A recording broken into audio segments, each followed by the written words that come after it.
Hello everyone. कैसे हैं आप सब लोग। आई होप सब अच्छे होंगे और सबकी अपने यूपीएसआई एग्ज़ाम की तैयारी एकदम अच्छी चल रही होगी।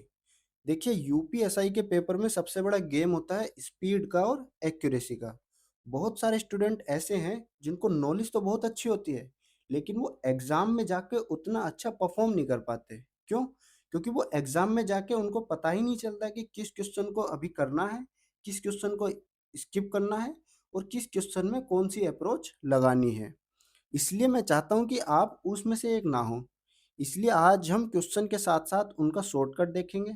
हम देखेंगे कि कहाँ पे किस क्वेश्चन में कौन सी अप्रोच बेस्ट है, कहाँ पे हमें ऑप्शन की तरफ जाना है, कहाँ पे हमें आंसर को खाली ऑप्शन से निकालना है, कहाँ पे हमें ऑप्शन को एलिमिनेट करना है और जो गलतियाँ स्टूडेंट्स बार-बार करते हैं, वो आज हम सारी यहीं पे करेंगे ताकि हम एग्ज़ाम में जाके कोई गलती ना कर पाएँ। ठीक है? तो चलिए आज की क्लास शुरू करते हैं। फर्स्ट क्वेश्चन फर्स्ट क्वेश्चन है हमारा, फाइंड द रिमाइंडर व्हेन 201, 202, 203, 204, 205, 206 कहाँ तक है 260 तक इज़ डिवाइडेड बाय 9। जब 201, 202, 203, 204 ईटीसी ईटीसी 260 को 9 से विभाजित किया जाता है तो शेषफल क्या होगा? अगर आप इस क्वेश्चन को ध्यान से देखें तो आपको एक चीज़ दिख रही होगी एकदम कि यहाँ पे 2 है। 2, 2, 2, 2, 2, 2 इसका मतलब है कि ये 2, 2, 2 की सीरीज़ 60 तक जा रही होगी? जा रही होगी। तो 2 कितनी बार आया होगा? 60 तक। तो हमें तो सबको जोड़ना ही है।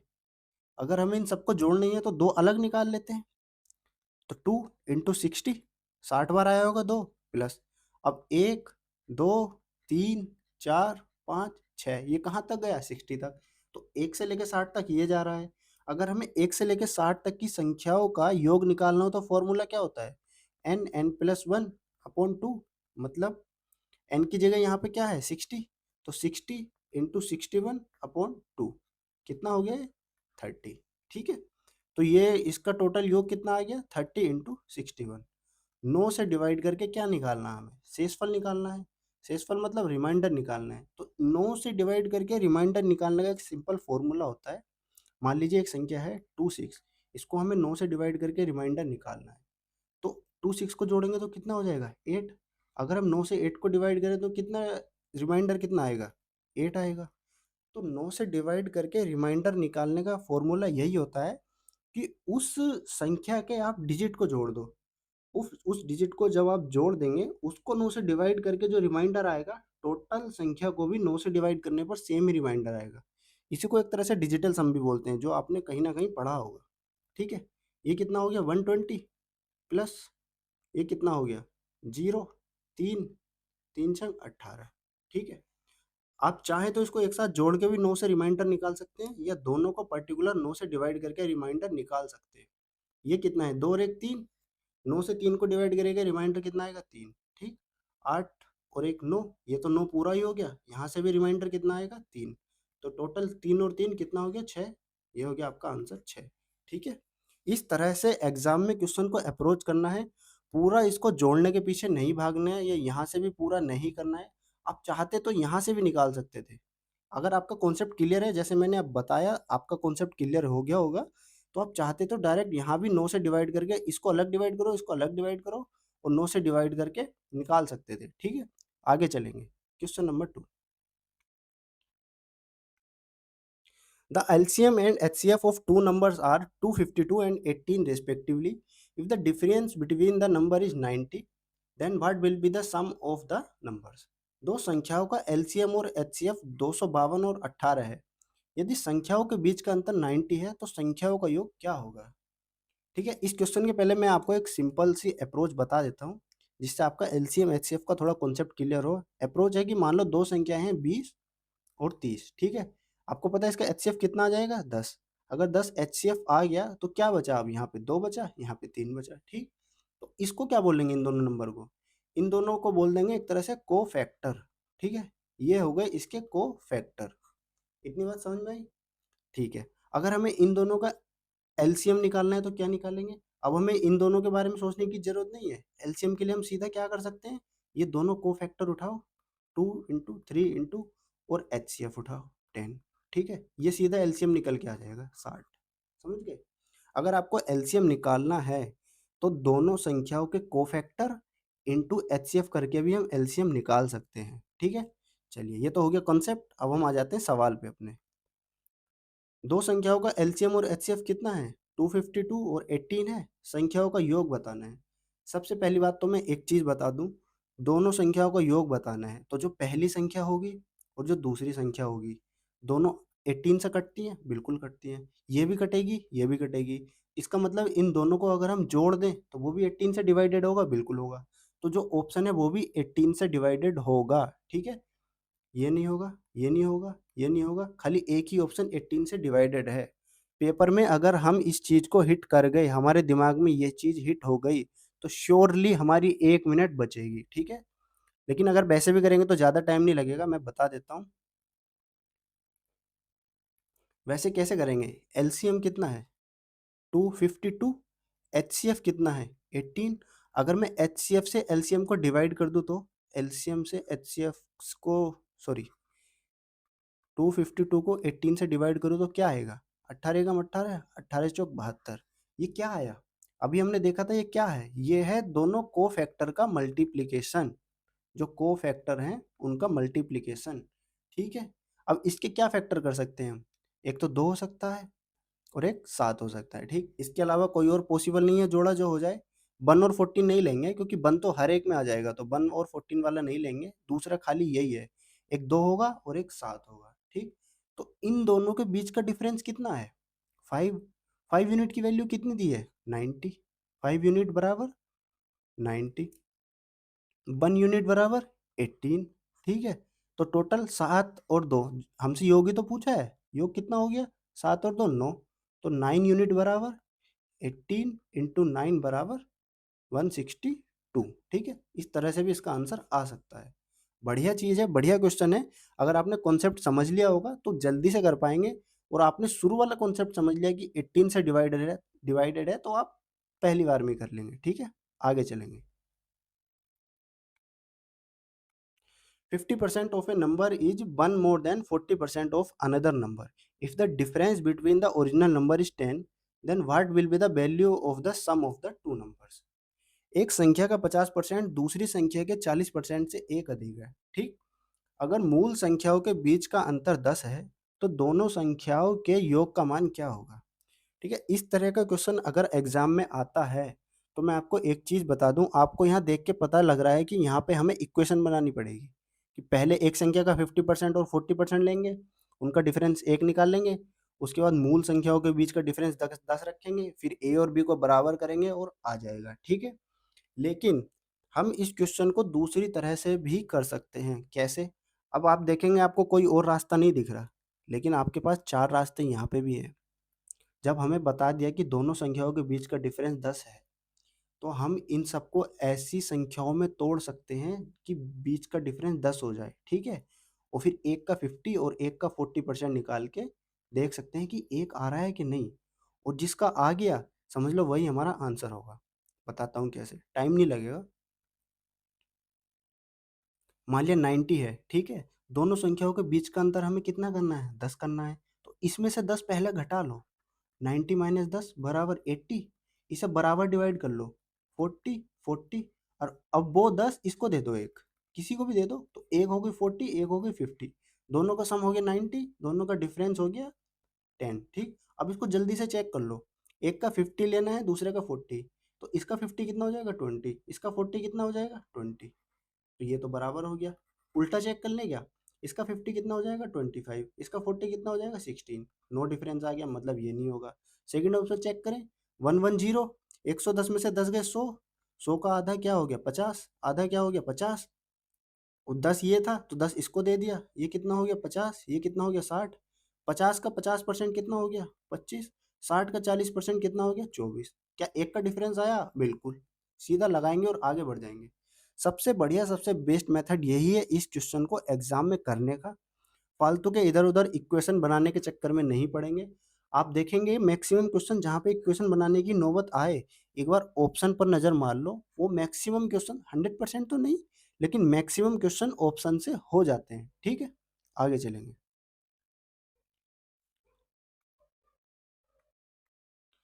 The total salary of three person A, B, and C is 1,44,000.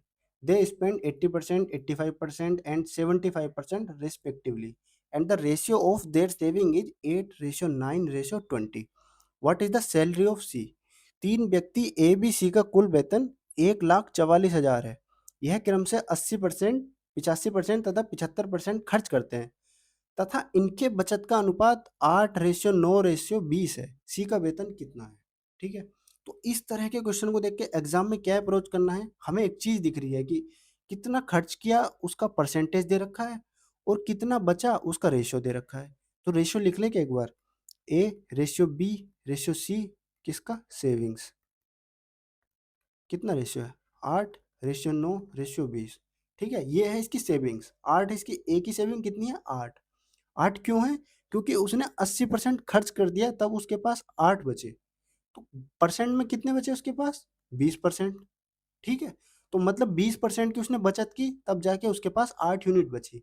तो मैं अगर पूछूं कि उसकी 100% ही कितना था, तो अगर 20% की वैल्यू 8 है तो 100% की वैल्यू कितनी होगी 40। इसका मतलब 100% तो उसकी आय होगी, उसने 80% खर्च कर दिया तो 8 बचे थे। ठीक है, इसी तरह से बी की देखेंगे, इसने 85% खर्च कर दिया मतलब कितने बचे 15%। तो ये 9 कितने की वैल्यू हो गई 15 की। अगर हम 100 निकाल दे तो 3 तेनो 3 पंजे 15, 5 से 100 गया 20, 20 तिया 60। ठीक है, इसी तरह से सी का देखेंगे, सी के कितने बचे 25%। 25% की वैल्यू कितनी होगी 20, तो 100% की कितनी होगी 80। ये आ गया इनकम का रेशियो। तो इनकम का रेशियो ओरिजिनल रेशियो कितने हो गया 2:3:4। ठीक है, 4 3 7 2 9, 9 यूनिट कितनी हो गई 1441230। एक यूनिट कितनी हो गई 9 कम 9 9 छंग 54, 16,000। ठीक है, क्या पूछा है उसने हमसे, सी का वेतन बताओ, what is the salary of C. तो सी का कितना है 4 यूनिट, तो 4 यूनिट कितनी हो गई 16 चौका 64, 64,000। ये आ गया आपका आंसर। ठीक है, आगे चलेंगे। Rama purchased two watches at a cost of 1,200. He sold one watch at 20% less than its cost price and the other watch at 50% more than its cost price. If she makes a profit of 40 rupees during the entire transaction, find the difference between the cost price of two watches. ठीक है, आपको पता है कि जहाँ पे कुछ ऐसा दिया हो कि एक चीज़ हो उस पे कुछ प्रॉफिट लॉस हो, दूसरी चीज़ हो उस पे कुछ प्रॉफिट लॉस हो, और बीच बाद में उनका एक मिक्सअप दे दिया हो कि ओवरऑल प्रॉफिट लॉस कितना है। तो ऐसे क्वेश्चन में सीधा आंख बंद करके हम एलिगेशन का यूज करेंगे। कैसे करेंगे अभी बता देता हूँ। पहली जो वस्तु है, पहली घड़ी पे कितने परसेंट कम मूल्य पे बेची 20% पे, मतलब कितनी की भी लाया हो कितने पे गई वो 80 पे। दूसरी वाली जो है कितने परसेंट अधिक पे बेची 50% पे, मतलब कितने की भी लाए हो लेकिन कितने पे बेच दी वो, कितने परसेंट पे बेच दी 100% पे। यहाँ हम सारी वैल्यू परसेंटेज में लेंगे। ठीक है, ओवरऑल उसे कितना प्रॉफिट हुआ 40 का। तो 40 का प्रॉफिट हुआ मतलब 1200 की लाया था, 1240 की बेच दी। ठीक है, ये कितना हो गया, ये हो गया 4 से काट देते हैं, 4 से काटेंगे इसको तो ये हो गया 30, ये हो गया 31। ठीक, ये 30 हो गया, ये 31 हो गया।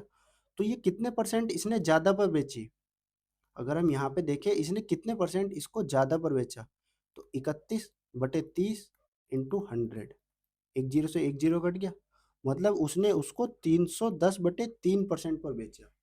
पहली वाली को उसके 80% पर बेचा, दूसरी वाली को उसके 150% पर बेचा, और तीसरी जो ओवरऑल बेचा 310/3 पे बेच दिया। ठीक, अब एलिगेशन में नीचे का 3 हटाने के लिए हम क्या करेंगे, इसकी मल्टीप्लाई यहाँ पे कर सकते हैं। ठीक है, तो ये कुछ इस तरह से दिखेगा 240, और ये हो गया 450, और ये हो गया 310। इससे इसका डिफरेंस ले लेंगे 70, इससे इसका डिफरेंस ले लेंगे 140। रेशो कितना आ गया 2:1।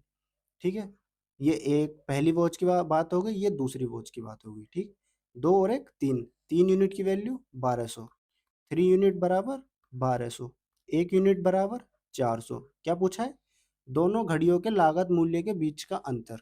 बीच का अंतर कितना है 1 यूनिट, हमने 1 यूनिट की वैल्यू निकाल दी 400। ठीक है, अच्छा क्वेश्चन था।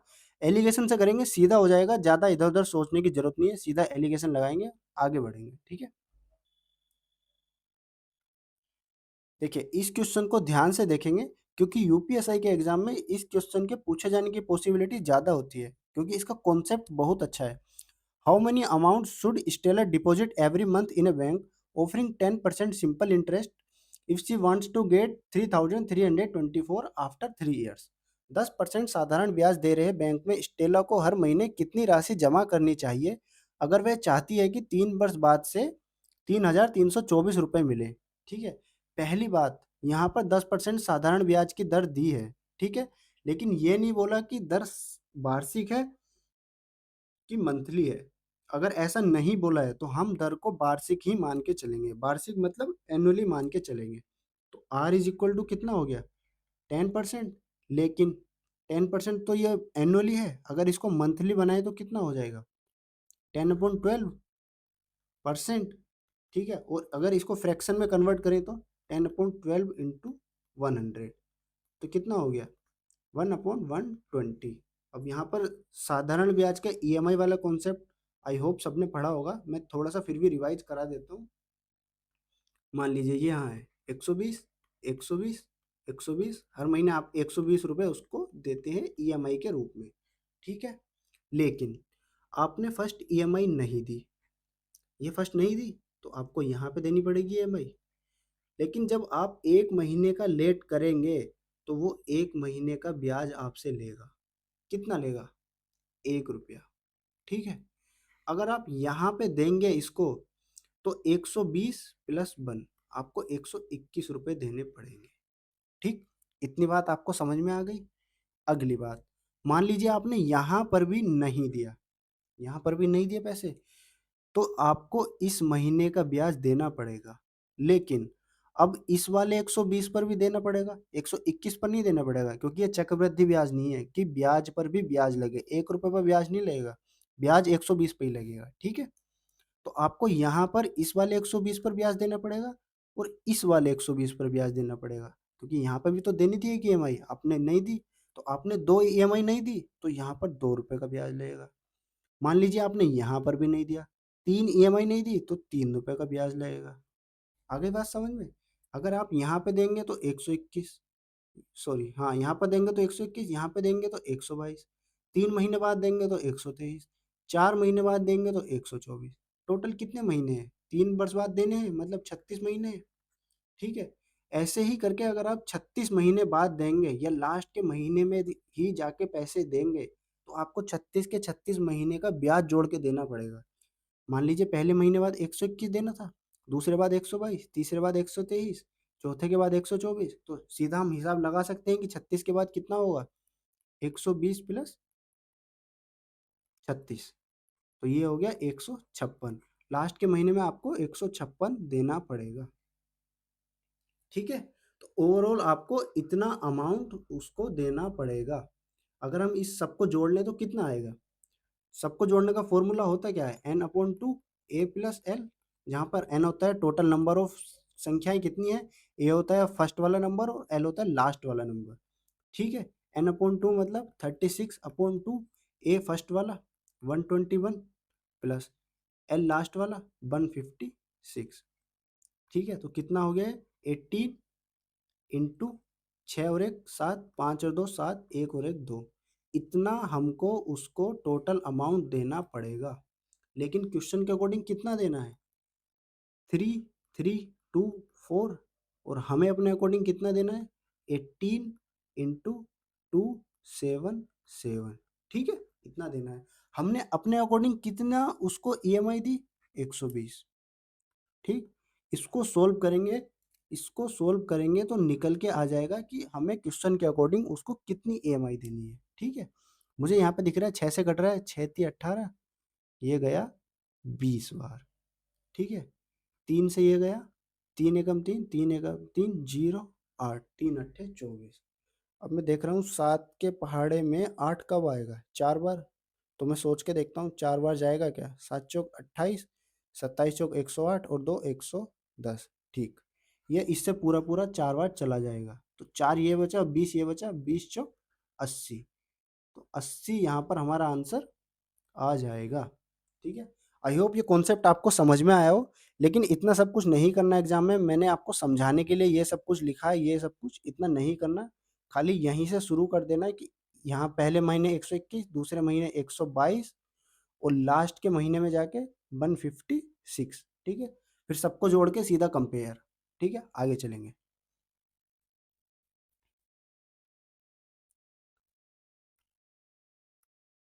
4 liters are drawn from a cask full of wine and is then filled with water. This operation is performed once more. The ratio of the quantity of wine now left to that of the water is 16:9. How much time the cask hold originally? शराब से भरे एक पीपे से 4 litre शराब निकालकर उसे पानी से भर दिया जाता है। इस यह प्रक्रिया एक बार और दोहराई जाती है। अब बची हुई शराब और पानी का अनुपात 16:9 है, तो पीपे में मूल रूप से कितनी शराब थी? मान लो मूल रूप से ए शराब थी, कुछ निकाल ली, कितनी बची? बी। ठीक है, सक्सेसिव मेथड। फिर से उसमें पानी डाल दिया तो वापस उतनी ही मात्रा हो गई। मान लो ए थी, फिर से सेम मात्रा निकाल ली, कितनी बची? बी। ठीक, तो ओवरऑल क्या हुआ? ए स्क्वायर से बी स्क्वायर बची शराब। इतनी बात सबको समझ में आ गई? पहले ए थी, कुछ निकाल ली, बी बची, फिर वापस से वही डाल दी तो वापस से टोटल क्वांटिटी ए हो गई, फिर वापस से बराबर ही निकाली तो बचने वाली क्वांटिटी वापस से बी होगी। ओवरऑल क्या इफेक्ट हुआ होगा कि पहले जो ए स्क्वायर थी, बाद में कितनी बची? B square. उसने क्या बोला? उसने बोला है कि बची हुई शराब और पानी का अनुपात 16:9 है। तो बची हुई शराब कितनी है? 16, और उसमें पानी कितना है? 9। ठीक है, पानी 9 है। पानी 9 कहाँ से आया? पानी 9 तो हमने डाला है ना। तो शुरू में क्वांटिटी कितनी होगी? भाई ये हो गई आपकी बची हुई शराब और ये हो गया आपका पानी। ठीक है, तो ये भी तो पहले शराब ही था। इसको तो शराब को निकाल के पानी डाला है, तो ये भी तो इसकी क्वांटिटी में जुड़ेगा ही ना, क्योंकि था तो ये इसी का पार्ट ना। तो पहले कितना था क्वांटिटी? 25। ठीक है, ए स्क्वायर की वैल्यू 25, बी स्क्वायर की वैल्यू 16। इसका मतलब 5 से 4 हो रही थी बार बार। पहले भी 5 से 4 हुई, फिर भी 5 से 4 हुई। उसने क्या बोला कि 4 लीटर निकाली थी।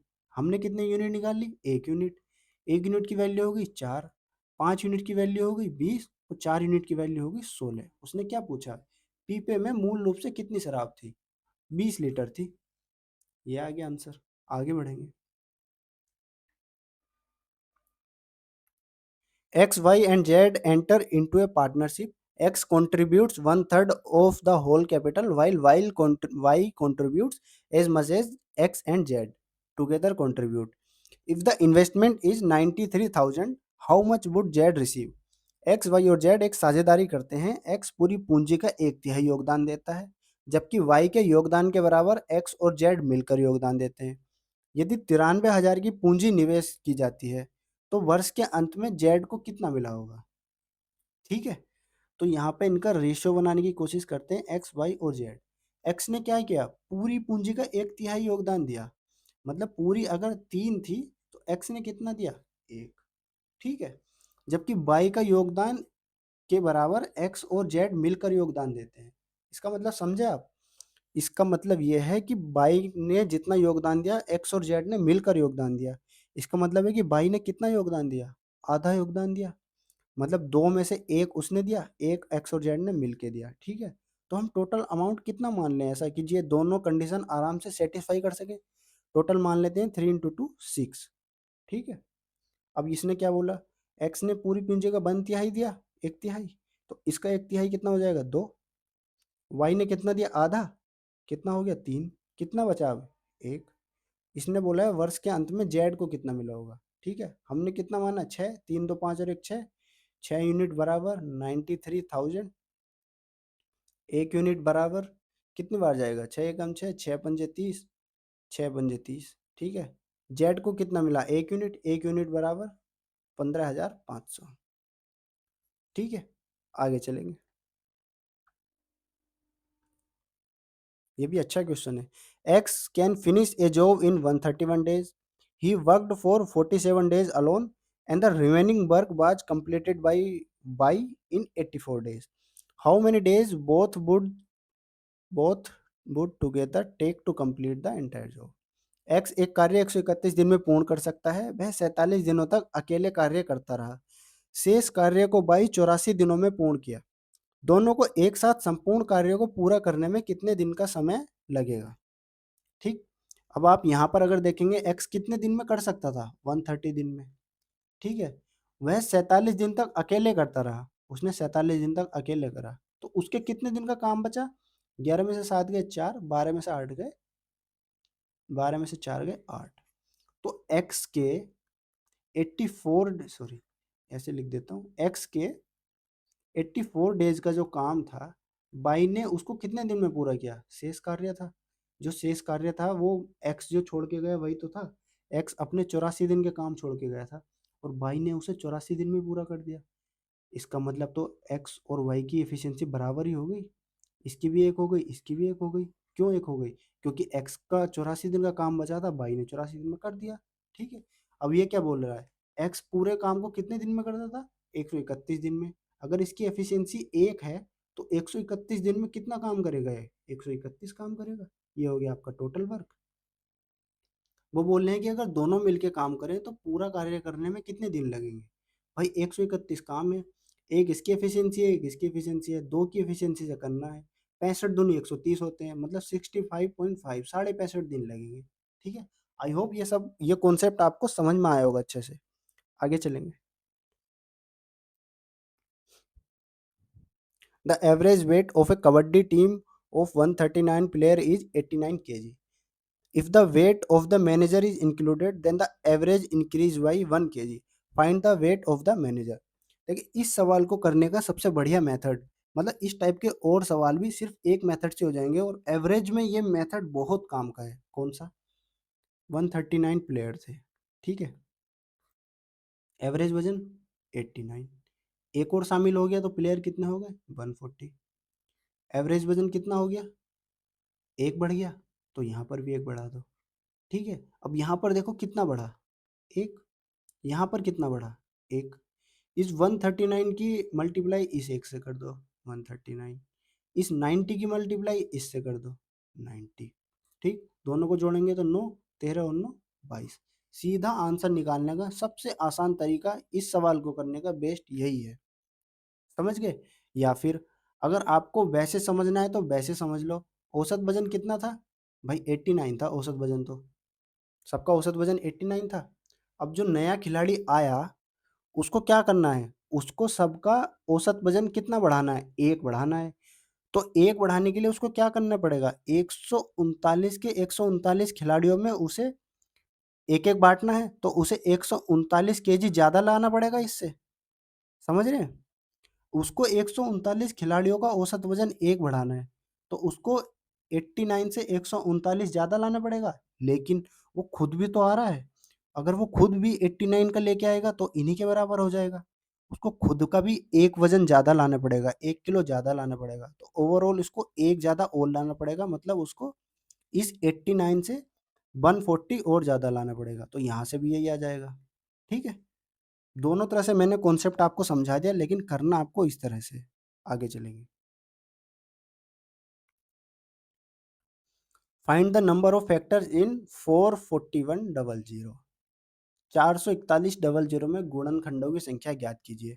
अब गुणनखंडों की संख्या कैसे निकालते हैं? गुणनखंड की संख्या या फैक्टर की संख्या निकालने के लिए इसको सबसे पहले जो सबसे छोटे अभाज्य नंबर में ये टूट सकती है उसमें तोड़ेंगे। कैसे तोड़ेंगे? इसका तोड़ने का भी एक तरीका है, ऐसे नहीं कि सीधा फैक्टर करने बैठ गए। इसको इस तरह से देखो, 441 इंटू 100। 100 को देखते ही दिमाग में घंटी बजेगी 2 स्क्वायर इंटू 5 स्क्वायर। ठीक है, ये हमने अलग कर दिया। अगर यहाँ पे 10, यहाँ पे खाली एक जीरो होता तो हम खाली 2 इंटू 5 में तोड़ते, लेकिन यहाँ पे 100 है तो 2 स्क्वायर और 5 स्क्वायर में। अगर आप इसको ध्यान से देखें तो क्या ये 21 का स्क्वायर दिख रहा है? बिल्कुल दिख रहा है। क्या 21 का स्क्वायर में 21 इंटू 21 और हर एक 21 में क्या होता है? 7 इंटू 3 और 7 इंटू 3, 21 तो ऐसे ही बना होता है। इसका मतलब इसके फैक्टर क्या हो गए? 7 स्क्वायर इंटू 3 स्क्वायर। ठीक है। और बाकी फैक्टर ये आ गए 2 स्क्वायर इंटू 5 स्क्वायर। उसने पूछा है कि टोटल गुणनखंड कितने हैं। टोटल गुणनखंड निकालने के लिए 7 की पावर कितनी है? 2, 1 बढ़ा के लिखेंगे 3। इसकी पावर 2, 1 बढ़ा के लिखेंगे 3। इसकी भी 2, 1 बढ़ा के 3। इसकी 2, 1 बढ़ा के लिखेंगे 3। 3 तिया 9 तिया 27 तिया 81, 81 हो जाएगा आपका आंसर। अगर आप इसको खोल कर भी देखेंगे या फिर आप इसको प्रूफ करना चाहेंगे तो एक-एक गुणनखंड खोल के देख सकते हैं, वो आराम से प्रूफ हो जाएगा, ठीक है? लेकिन वहाँ पे एग्ज़ाम में ऐसा नहीं करना है, एग्ज़ाम में आपको डायरेक्ट इसी मेथड से करना है, ठीक? आगे चलेंगे। A person cycle from hostel to college at a speed of 20 kilometer per hour and reaches 60.55 minutes late. If he cycles at a speed of 20 kilometer per hour and reaches early by 16.5 minutes, find the distance between hostel and college. एक व्यक्ति hostel से college तक 20 kilometre प्रति घंटा की गति से cycle चलाता है। वह 16.5 मिनट देरी से पहुंचता है। यदि वह 24 किलोमीटर प्रति घंटा की गति से साइकिल चलाता है तो 16.5 मिनट जल्दी पहुंचता है। हॉस्टल और कॉलेज के बीच की दूरी याद कीजिए। देखिए पहले यहाँ देख लें स्पीड का रेशियो, क्योंकि स्पीड का रेशियो का उल्टा टाइम का रेशियो होता है। अगर डिस्टेंस कांस्टेंट है तो होटल से कॉलेज के बीच की डिस्टेंस तो कांस्टेंट ही होगी भाई, वो आगे पीछे थोड़ी हो जाएगी। पहले कितनी की स्पीड से गया वो? 20 की से। बाद में कितने की से गया? 24 की से। रेशियो क्या हो गया है? 5:6 हो गया। तो टाइम का रेशियो क्या होगा? 6:5 उल्टा होगा। अब देखो, जब वो पहले गया तो उसे 16.5 मिनट की देरी हुई। मतलब मान लिया ये लाइन है, यहाँ पे वो 16.5 मिनट की उसे देरी हुई। बाद में गया तो 16.5 मिनट की उसे क्या हुआ? जल्दी हो गई। 16.5 मिनट। ओवरऑल कितने का डिफरेंस आया? उसने पहले इस 16.5 को कवर किया और 16.5 और कम भी कर दिया, तो 16 32 और 33, टोटल 33 मिनट का डिफरेंस आ गया। 33 मिनट उसको कम लगे। हमारे अकॉर्डिंग कितने मिनट कम लगे? 1 यूनिट। 1 यूनिट की वैल्यू 33। 6 यूनिट की वैल्यू 33 या 99 दूनी 198। 33 पंजे 165 मिनट। मिनट है, ठीक है? ये मिनट में है क्योंकि यहाँ मिनट में दिया है। 16 मिनट, 16.5 मिनट, ठीक है? क्या पूछा है उसने? दूरी। दूरी मतलब डिस्टेंस। दूरी कितनी होती है? चाल गुणा समय, 165। लेकिन मिनट में है तो घंटे के लिए नीचे 60 से कर देंगे डिवाइड। 12 दूनी 24, 12 पंजे 60, 5 से 165 कितनी बार जाता है? 33 बार। 33 दूनी 66। 66 आपका राइट आंसर हो जाएगा। आगे इजी क्वेश्चन है, बस इस क्वेश्चन में ध्यान रखेंगे कि सिली मिस्टेक बिल्कुल नहीं करनी है। A boat goes 288 km downstream in 32 hours and a distance of 217 upstreams in 31 hours, ठीक है? Find the speed of the water. अब इसमें एक चीज़ का ध्यान रखेंगे कि कभी कभी इंग्लिश वाले बच्चे यहाँ पे कंफ्यूज हो जाते हैं कि डाउनस्ट्रीम का मतलब होगा धारा के विपरीत और अपस्ट्रीम का मतलब होगा धारा के साथ, लेकिन ऐसा नहीं है, इसका उल्टा है। तो इस चीज़ को ध्यान रखेंगे। धारा की दिशा, धारा की दिशा मतलब डाउनस्ट्रीम, डाउन स्ट्रीम, ठीक है? वहाँ पे उसकी ओवरऑल स्पीड कितनी है? 32 घंटे में 288 है, तो 288/32, ठीक? 8 चौक 32, 8 या 24, 8 छंग 48, 4 से 36 9 बार, तो ये हो गई 9 किलोमीटर पर आवर। अब कितनी? अब स्ट्रीम में अगर मैं देखूँ 217/31, 7 एकम 7, 7 की सीधा 7 बार जा रहा है, तो ये कितनी हो गई? 7 किलोमीटर पर आवर। जल की गति या वाटर की स्पीड निकालने के लिए क्या करते हैं? दोनों का डिफरेंस लेके आधा कर देते हैं। कितना आंसर आ गया? 1। एग्जाम में खाली इतना करना है, 1। हो सकता है ये भी नहीं लिखना था। यहाँ से अगर आप इसको डायरेक्ट डिवाइड कर पा रहे हैं तो सीधा यहाँ से 9 लिखेंगे, यहाँ से 7, फिर दोनों को घटा के आधा करेंगे, ठीक? आगे चलेंगे।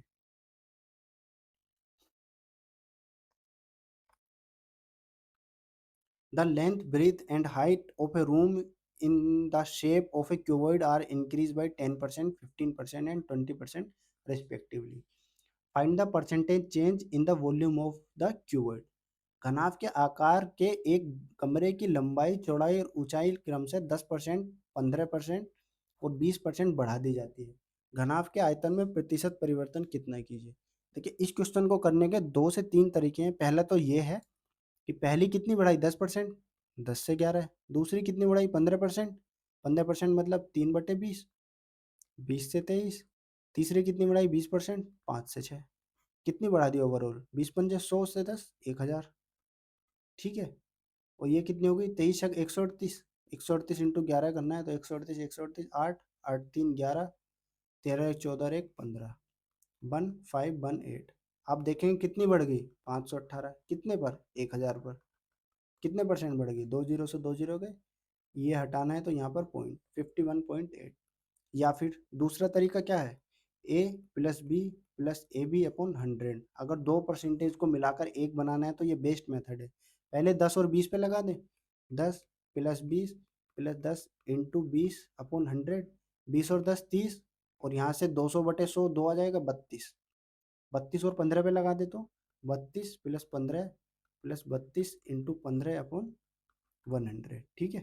32 और 15 47, प्लस यहाँ पर इसको नहीं छुएंगे क्योंकि यहाँ पर 2 जीरो के बाद पॉइंट लगा सकते हैं ना, डायरेक्ट ही मल्टीप्लाई कर लेते हैं, 15 दूनी 30 का जीरो हासिल लगे 3, 15 तो 45 और 3 48, 2 के बाद पॉइंट लगा दे तो 4.8, 47 और 4 51.8, यहाँ से भी आ जाएगा। तो जो मेथड आपको बेस्ट लगे वहाँ से निकाल सकते हैं, डेटा पे डिपेंड करेगा कि किस तरह का डेटा दिया हुआ है। अगर यहीं पर 33 1/33 दे दिया या 16 2/3 दे दिया तो फिर आप यहाँ से नहीं निकाल पाएंगे, क्योंकि यहाँ से बहुत दिक्कत होगी निकालने में, फिर आप इधर से निकालेंगे। और ऐसा इजी डेटा दिया है तो आप यहाँ से भी निकाल पाएंगे। ठीक है, आगे चलेंगे। If the first term is 216 and the common ratio is 5/6, what will be the fourth term of the GP? यदि पहला पद 216 है और सार्व अनुपात 5/6 है तो गुणोत्तर श्रेणी का चौथा पद क्या होगा? आपको पता ही होगा गुणोत्तर गुणोत्तर श्रेणी क्या होती है, मैंने पिछली वीडियो में भी बताया था। मान ले पहला पद आर है, दूसरा होगा ए, सॉरी पहला पद ए है, दूसरा होगा ए आर, फिर ए आर स्क्वायर, फिर ए आर क्यूब।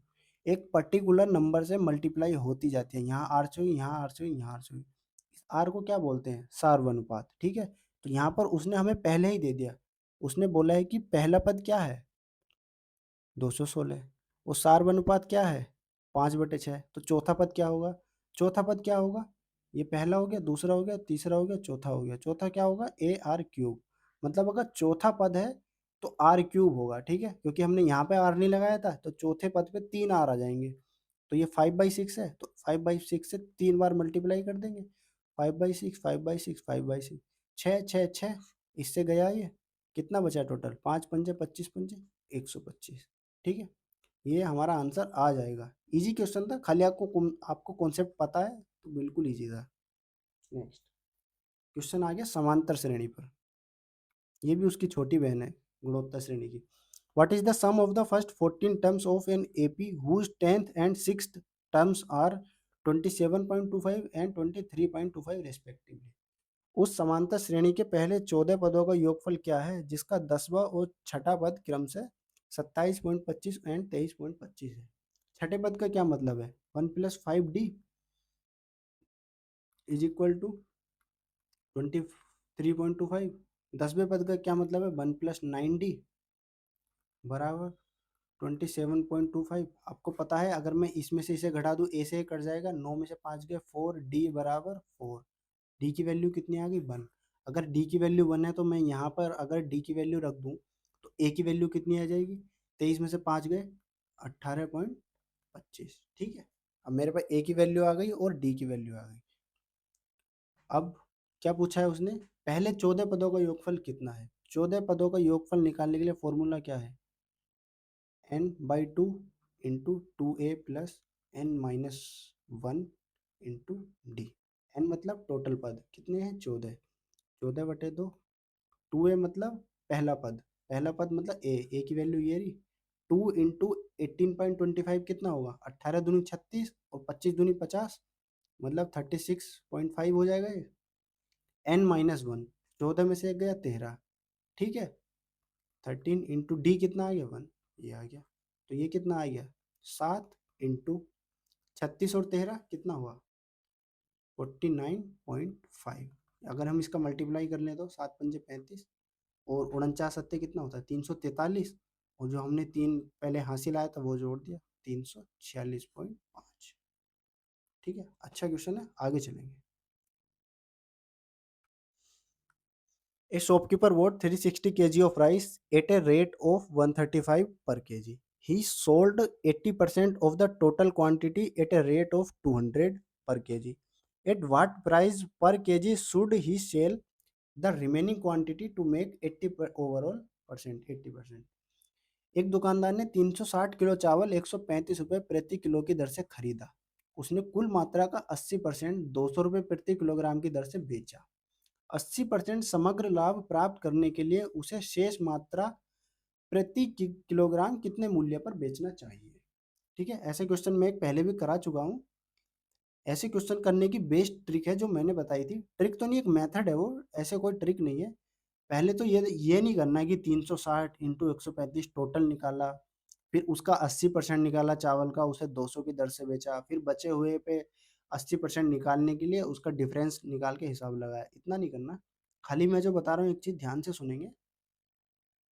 उसको क्या करना है, उसको करना है ओवरऑल पे 80% का प्रॉफिट लेना है। ओवरऑल पे 80% का प्रॉफिट मतलब है उसे हर 1 किलो पर 80% का प्रॉफिट चाहिए। हर 1 किलो पर 80% का प्रॉफिट मिलेगा मतलब ओवरऑल पे भी 80% का प्रॉफिट मिलेगा। अगर हर किलो पर उसे 80% का प्रॉफिट निकालना है तो उसे हर 1 किलो कितने रुपए पे बेचना पड़ेगा, 80% के प्रॉफिट पे। तो 135 को अगर 80% के प्रॉफिट पर बेचेगा तो ये फ्रैक्शन से मल्टीप्लाई हो जाएगी। 5 से 135 की करेंगे तो कितना जाएगा, 27 पंजे 135, 27 नंबर 243, 243। ठीक है। अब आप देखो यहाँ पे उसने पहले कुल मात्रा का 80% बेचा, फिर कुल मात्रा का 20% पे बेचने पे उसे बताना है किस मूल्य पर बेचना है। ठीक है, तो 80% और 20% मतलब 80% मतलब 4/5, 20% मतलब 1/5। तो मैं ऐसे लिख लूँ इसको, 4 + 1 = 5। ठीक है। अब हम खाली सेलिंग प्राइस पे खेल रहे हैं क्योंकि हमें सेलिंग प्राइस निकालना है ना, हम खाली सेलिंग प्राइस पे खेल रहे हैं। ये हो गया 80%। ठीक है, ये हो गया 20%, ये हो गया 100%। ठीक है, इतनी बात समझ में आती है। अब यहाँ पर देखेंगे 80% को कितने में बेचा, 200 रुपये पर। तो इसकी गुणा 200 से कर दूँ तो 200 चो 800, यहाँ से मिले उसे 800 रुपये। यहाँ पे मान लिया हमने ए, क्योंकि ये तो हमें निकालना है, तो ये हो गया ए। ओवरऑल कितना करना है, 5 किलो बेचना है, कितने के हिसाब से, 243 के हिसाब से।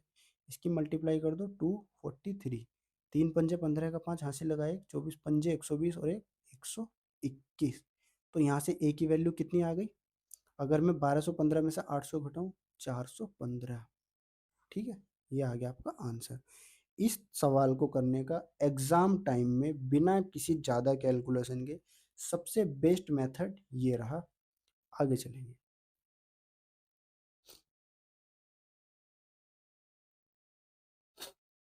If the rate of interest is 5%, then what would be the difference between compound interest and simple interest received on 10,000 each after 3 years from now?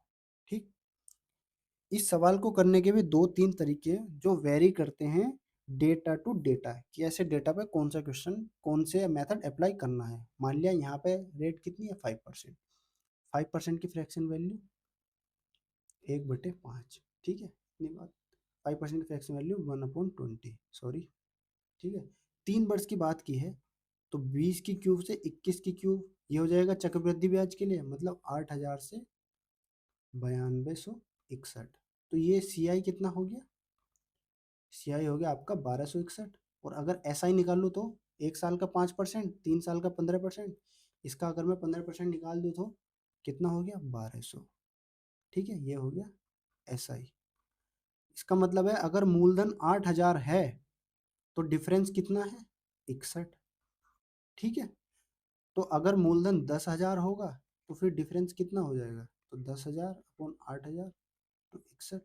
ये हो गया 4, ये हो गया 5, 5 एकम 5, 6 पंजे 30/4, 4 सत्ते 28, 4 छन 24.25। ये आ गया आपका आंसर। ठीक, लेकिन एक मेथड और है जो मैं आपको बताऊंगा।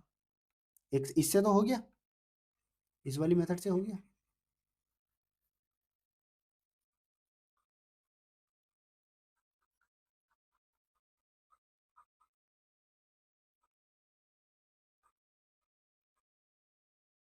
ठीक, एक मेथड का नाम है ट्री मेथड।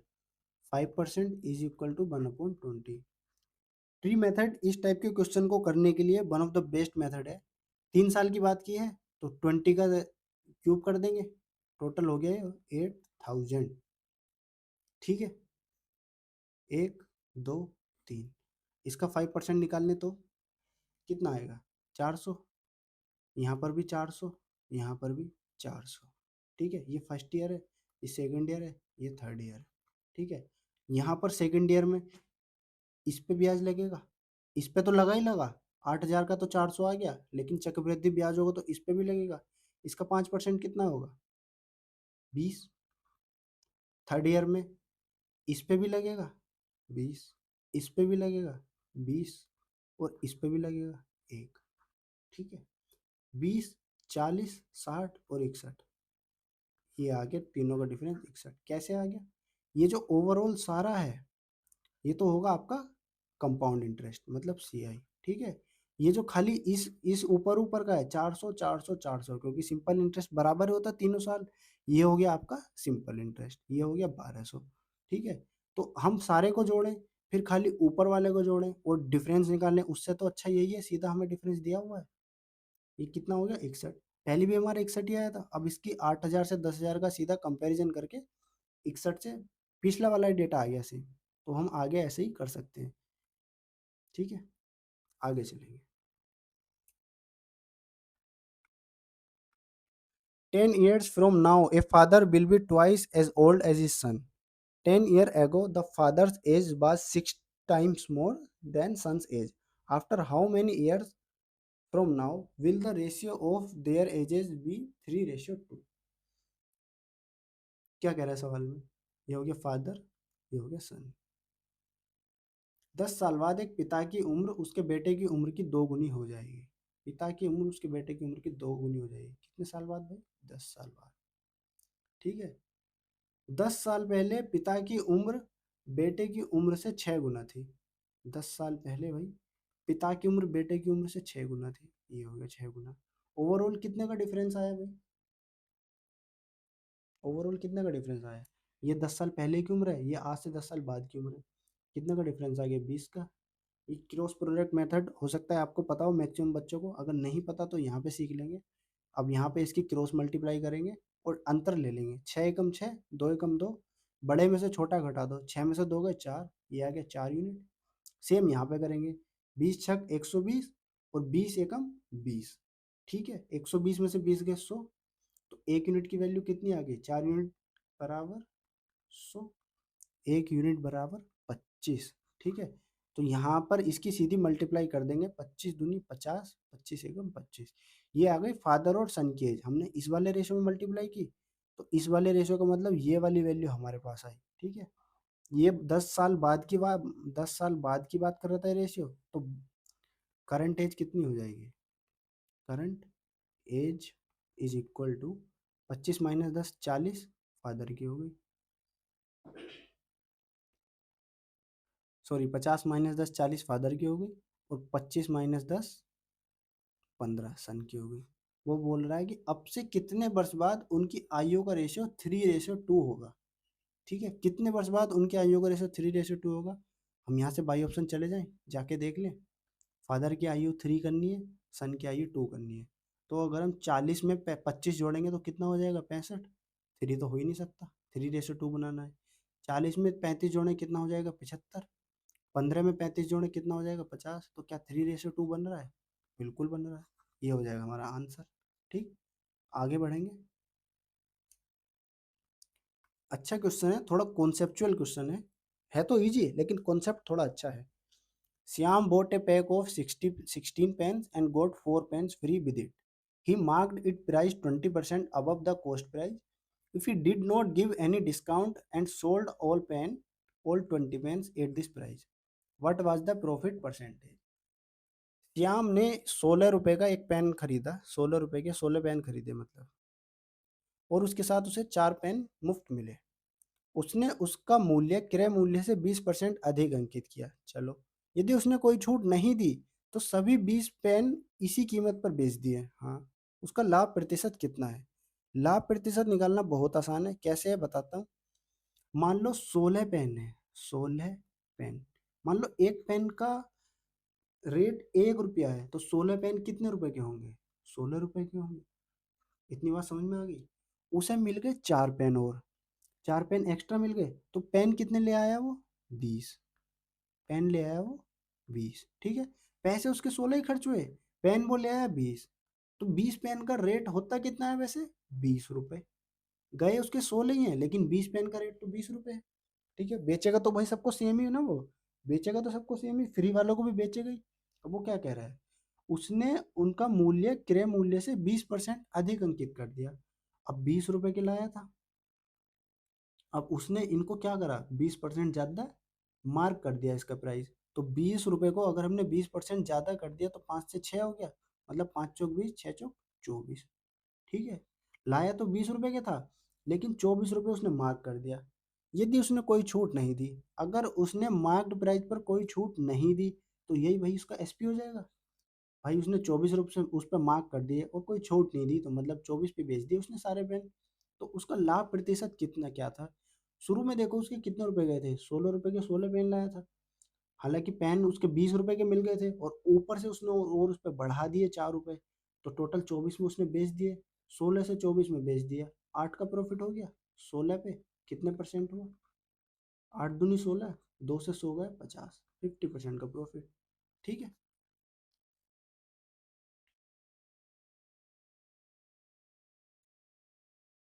तो ये थी हमारी आज की क्लास। आप कमेंट करके बताना क्लास कैसी लगी।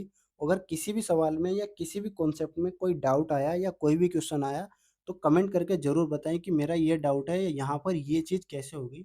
मैं उसको वीडियो में इंक्लूड करने की कोशिश ज़रूर करूँगा, और अगली वीडियो में समझाने की पूरी कोशिश करूँगा कि हर एक कॉन्सेप्ट ने कैसे वर्क किया, या दिमाग में वो कॉन्सेप्ट कैसे आना चाहिए था।